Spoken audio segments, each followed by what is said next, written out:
Ireland squad for the November internationals has been named, folks. As with most Andy Farrell named squads, it's pretty steady. If there's one thing he gets criticised for, it's for his squads being a little bit too conservative, a little bit too old, although we do need to keep in mind that in July, Ireland played a bunch of inexperienced guys as the veterans. Many of them were off with the British and Irish Lions, and also need to keep in mind that Ireland A is going to play against Spain in these November internationals, so some of the experimentation has already happened in July, and some will be happening with Ireland A.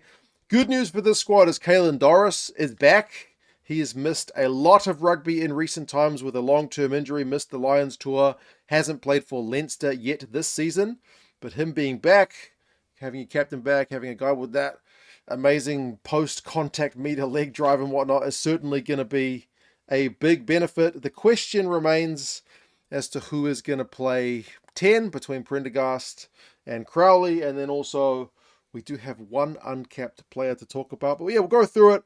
You guys can let us know your thoughts on whether he's been a bit too conservative or whether he has got things right, and we'll talk about the upcoming fixtures as well. The hookers, I feel like, is pretty steady as she goes, and the one uncapped player is Paddy McCarthy, the Leinster loosehead prop. So he's ahead of Michael Milne. Remember, Milne played in the July test, scored a couple of tries for Munster the other day as well, but he is below the 22-year-old, and it's good to see a youngster in the propping ranks, because, you know, they're only going to get a heck of a lot better between now and like being 32 years old, because props tend to age like a fine wine, don't they? But it's a real mixture. Boyle, Clarkson are the kind of 25 and under guys alongside McCarthy, and then Porter, Furlong and Bealham are kind of your veterans. So it is a proper mixture with the props. Iain Henderson's call into the squad will likely raise a few eyebrows because he is 33, but I saw him play for Ulster the other day and he was cracking. And we need to remember Joe McCarthy is not available due to injury. So if you want a big lump of a specialist second rower in this Irish squad, you could do a lot worse than Iain Henderson. He was cracking for Ulster the other day. Really, really pleasing to see him keep going. And then James Ryan is alongside him. Then you got a bunch of guys who are the kind of lock loose forwards. Tadhg, Beirne, one of the best players in the world still. Ryan Baird and Thomas Ahern. Ahern is like proper excitement machine. As much as you can get excited for a lock loose forward player, like we saw him play in July as well. That guy is a real freak in the best sense of the word. So yeah, you're kind of spoiled for choice. I mean, Ryan Baird as well is a real kind of rangy running. Like, how many of his highlights have got him like spinning out of tackles and whatnot? So you've got a proper mixture of locking talent in the second round Ireland, even if McCarthy is not available due to injury. Izzy Chukwu being unavailable for injury genuinely sucks, though. I saw him play for Ulster the other day as well. Same game I watched Hendo play. Oh, he's a good player, man. He's such a good player. He's, again, really dynamic, really rangy, pretty athletic, quick, but yeah, injured. That really sucks. I'm really genuinely quite disappointed that he is not available for this one. Lucy's, again, Doris being back's probably the biggest news. You got a couple of hard tacklers in Timoney and Van der Flier. You got Conan and Doris. That keeps Gavin Coombs out of a job at Ireland level. I know a lot of Munster fans are big fans of Gavin Coombs, and I love that guy's carries from close range. He is such a unit, barreling over from 5 metres out. But realistically, I think if Conan and Doris are in the squad, Coombs is just one position at least too far down the pecking order there. Nines is also an interesting one because Caolin Blade is another one, a bit like Hendo in the locks, who's one of your more senior guys, isn't he? 32 years old. If he played for a different country, Caolin Blade, he's probably got a lot more international caps than he's got, but there's been a lot of depth at 9 in Ireland for quite some time. But he gets a spot ahead of maybe like a Nathan Doak or somebody else a little bit younger. But I mean, realistically, Gibson-Park and Casey are there as well. Gibson-Park is going to start against the All Blacks, Wallabies, and South Africa if he's fit. They probably rotate for Japan.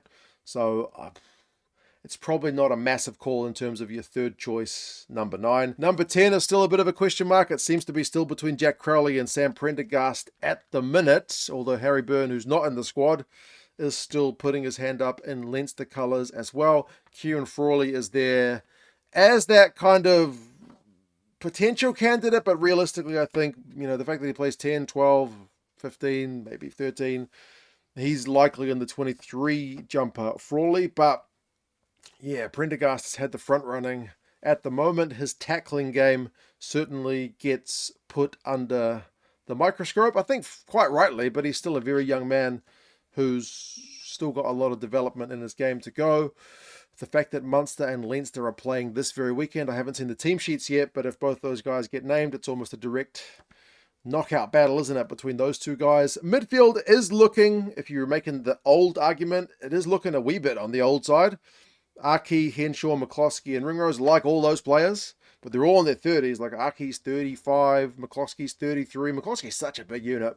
Love seeing that guy run it straight. But yeah, they have got other guys in the team who can play in the midfield. But if you're looking at those kind of 4 specialist midfielders, there's no real youngsters in that mix. And then the outside backs, I'm really interested to see what happens at fullback.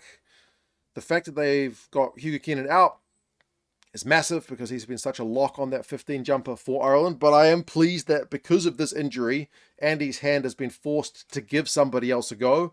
And the fact that Jimmy O'Brien is not selected in this squad, even though he was fullback in July for Ireland, I feel like leaves the door open for Jamie Osborne to get a crack at 15.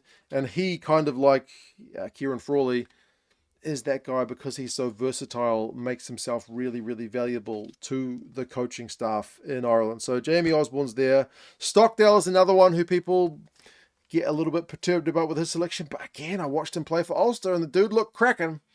So I don't have any problems with his selection. Hanson, Lowe, and then Tommy O'Brien there as well. Is it going to be the regular kind of Hanson and Lowe's on the wings and then maybe Jamie Osborne at fullback? We will see. You feel like if there is going to be rotation, like I said, it's probably the Japan game where that gets done.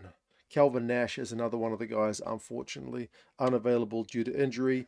They have picked a 3-man team to also travel with the squad as kind of cover. Shane Bolton, Edwin Odogbo, and Brian Gleeson. Odogbo is the one that, if dude can remain fit, seems like he could be a real unit going forward as well, but we will kind of have to wait and see. The fact that he's in the mix is a positive sign for him. But you guys let us know what your thoughts are. Remember, there's been a few retirements.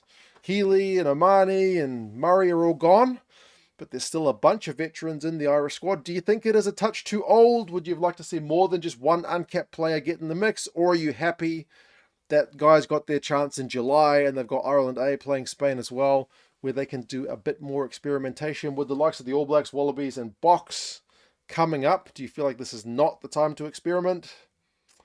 We'll see. What are the expectations?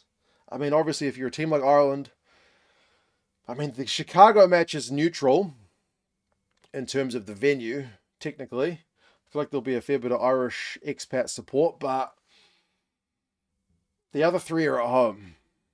Surely you have to be winning your 3 home games. Ideally, 4 out of 4, isn't it?